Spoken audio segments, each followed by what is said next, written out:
Hello everyone, my name is Starrapter and welcome to the channel. In this video I'm going to recap the major events that happened in Charles Soule's Light of the Jedi.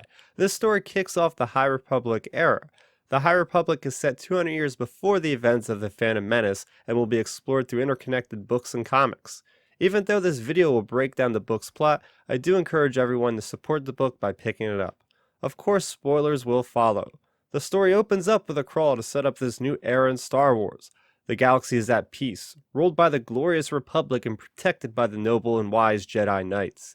As a symbol of all that is good, the Republic is about to launch Starlight Beacon into the far reaches of the Outer Rim. This new space station will serve as a ray of hope for all to see. But just as a magnificent renaissance spreads throughout the Republic, so does a frightening new adversary. Now the guardians of peace and justice must face a threat to themselves, the galaxy, and the Force itself. The first character we are introduced to is Hetzel, the veteran captain aboard the Legacy-run freighter. This ship is tasked with ferrying 9,000 people to the Outer Rim to start their new lives on the frontier. While in hyperspace, Hedda notices it being discolored, plus an object appears in a lane which should be impossible. This causes Hedda to pull an evasive maneuver in hyperspace which stresses the ship to the point of breaking apart. Meanwhile, in the Hetzel system located in the Outer Rim, a monitoring station picks up several anomalies. These fragments, appearing from hyperspace at random points, are flying at near light speed velocity. The fragments find that this velocity can be very dangerous with whatever they collide with. The monitoring station is able to sound an alarm for the Hetzel system before being vaporized by a fragment. Minister Echo on Hetzel Prime receives the distress signal and begins evacuation procedures for the entire Hetzel system. The Hetzel system including Hetzel Prime as well as the Rooted Moon and the Fruited Moon. Altogether, the system contains about 40 billion people. Minister Eka also sends a signal to the outside of the system for anyone that could help them, including the Republic and the Jedi. The Third Horizon Republic cruiser receives the distress signal after it had left its inspection of the Starlight Beacon. The admiral of the ship, Krenara, relinquished his control of the ship to Jedi Master Avar Kriss. She is in charge of the evacuation efforts of the Hetzel system. The cruiser released dozens of vectors, which are the Jedi's preferred starfighters, which could seat up to 2 Jedi. Long beams were also released, which are the Republic's go-to ships that could hold a couple dozen of passengers. Avar Kriss was able to go into heavy meditation while aboard the Third Horizon to connect and support the Jedi through Force connection. On the surface of Hetzel Prime, Padawan Bel Zettifare and his master, Loden Greatstorm, encounter a mob of people outside of a home with a parked starship. At this point, people are frantically finding any way they can off the planet possible in order to survive. Loden persuades the guards to open the gates to let the people seek safety aboard the parked ship, but not before marauders come in and shoot the fleeing people. Bel and Loden make quick work of the marauders, showcasing the prowess of Loden, who could single target several marauders out of a packed crowd and lift them with the Force. Aboard a Republic long beam in Hetzel space, Captain Bright, a Nautolan, is mounting a rescue mission on a solar array that was damaged by a fragment. Hetzel is a system that provides an abundance of food for the entire Outer Rim, thanks in part to these solar arrays. Bright uses a pill droid which is able to carry and stabilize the harm workers aboard the array. In a heroic last stand, Captain Bright sacrifices himself to save the crew members aboard the station by holding off the reactor from exploding. Nearby, Buriaga Agabari, Nibisek, Mikhail Sumani, and TME are attempting to shoot down a fragment. They are assisted by a long beam piloted by Josh and Pika Adrian, volunteers from Starlight Beacon. At the last moments before the fragment's destruction, Barry is able to sense that there is life forms aboard the fragment.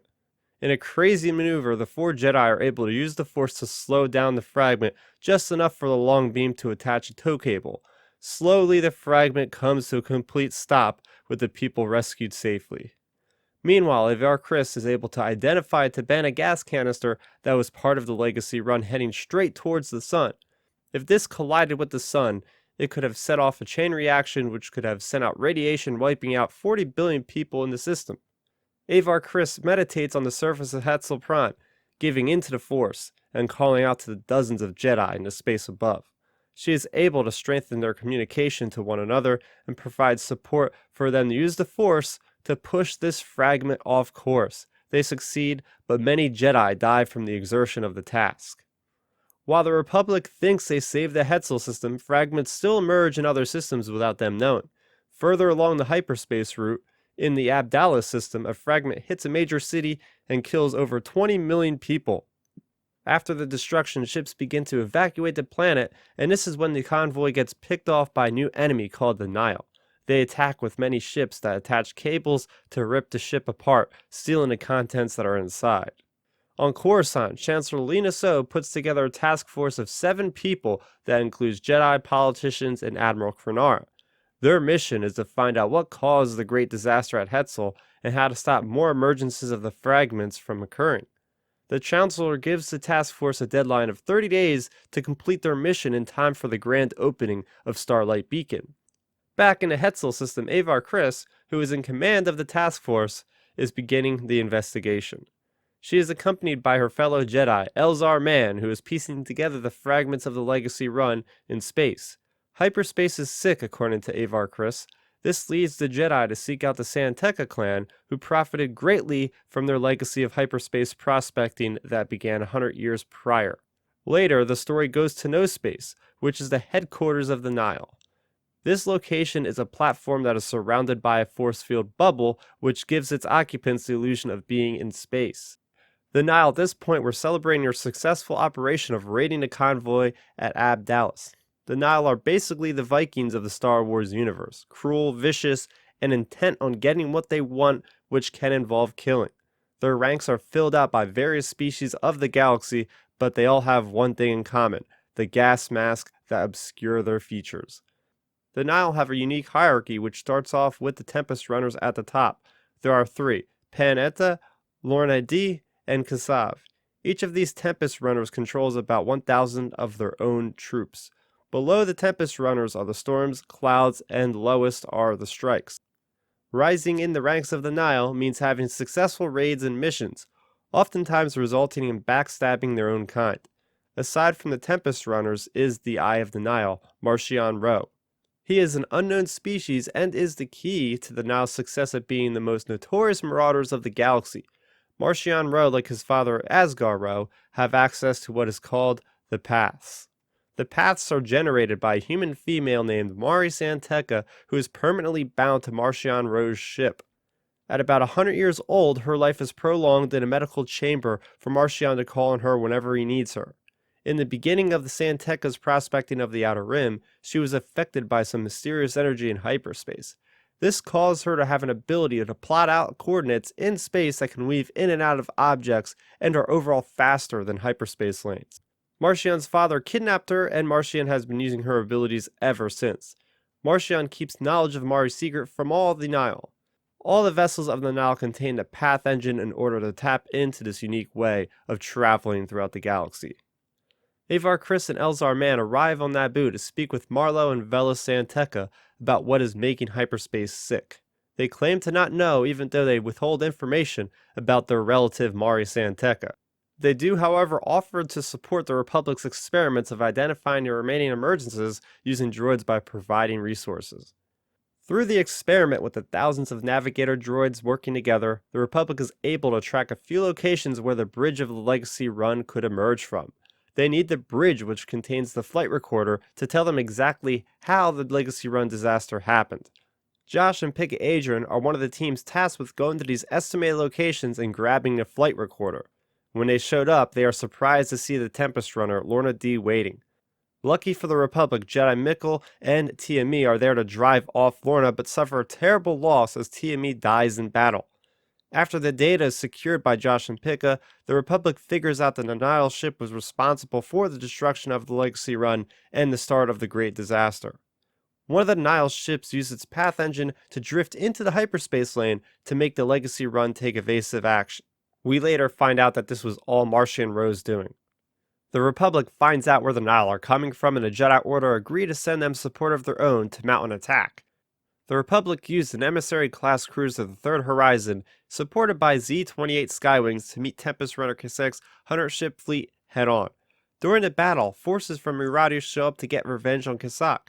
Kassak had previously caused over 1 billion deaths in Miradu for his failed fragment blackmailing scheme.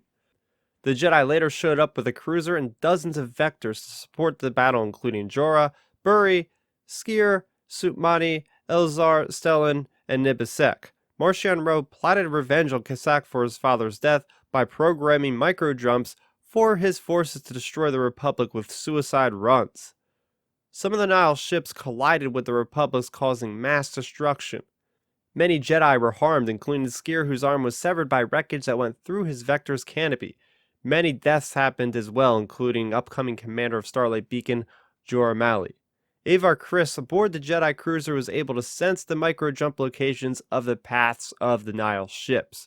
She was then able to send these locations to the Jedi through the Force. Once the Jedi were able to sync up, they made short work of Kasak's forces, along with help from the forces of Aradu. During these events, Padawan Bel Zettifar, Master Loden Greatstorm, along with Jedi Indira Stokes and Porter Engel were training at the Jedi outpost on Elfrono. This mineral-dense planet is located in the Outer Rim. The Jedi get a distress signal to help out citizens in trouble with the Nihil.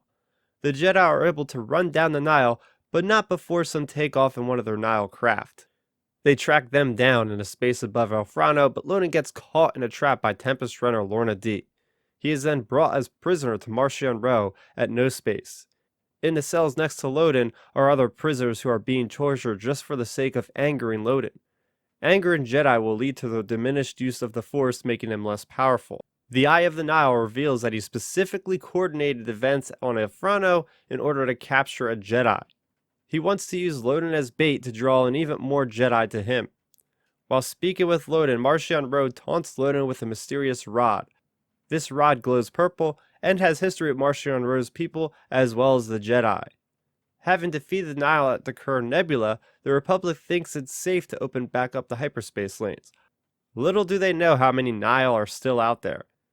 Chancellor Lena Sho is also pleased to see that Avar Kriss and the rest of her task force have completed their task in time for the grand opening of Starlight Beacon. On Starlight Beacon, a Jedi such as Avar Kriss, Elzar Mann, Bel, Buri, Skier, and many others mingle during the festivities. They activate the beacon by holding their lightsabers high in the air, sending out a huge bright beam from the station. This represents the light of the Jedi and their inspiration for those that need it in the farthest reaches of space. In the epilogue, Elzar Mann gets a vision of the Jedi having fear, which is the greatest enemy of the Jedi. So there are the main story details in Light of the Jedi. What do you think of this story that starts off the High Republic? Let me know in the comment section down below. For more on the High Republic, I have my review for Light of the Jedi, as well as a video playlist dedicated to the High Republic. Make sure to subscribe to the channel to stay up to date on the latest from the High Republic. That's going to do it for me, Starrapter. Thank you so much for watching, and may the Force be with you. We are all the Republic. Thanks for checking out the video. Please hit that thumbs up symbol. It helps me know that I'm making content that you guys enjoy. And if you enjoyed this video, I also include 2 videos down below you guys should check out. And please consider subscribing to this channel. It helps support me and it notifies you guys of when I get new videos up on the channel. You can also contact me on Twitter, Facebook, and Instagram at Starrapter.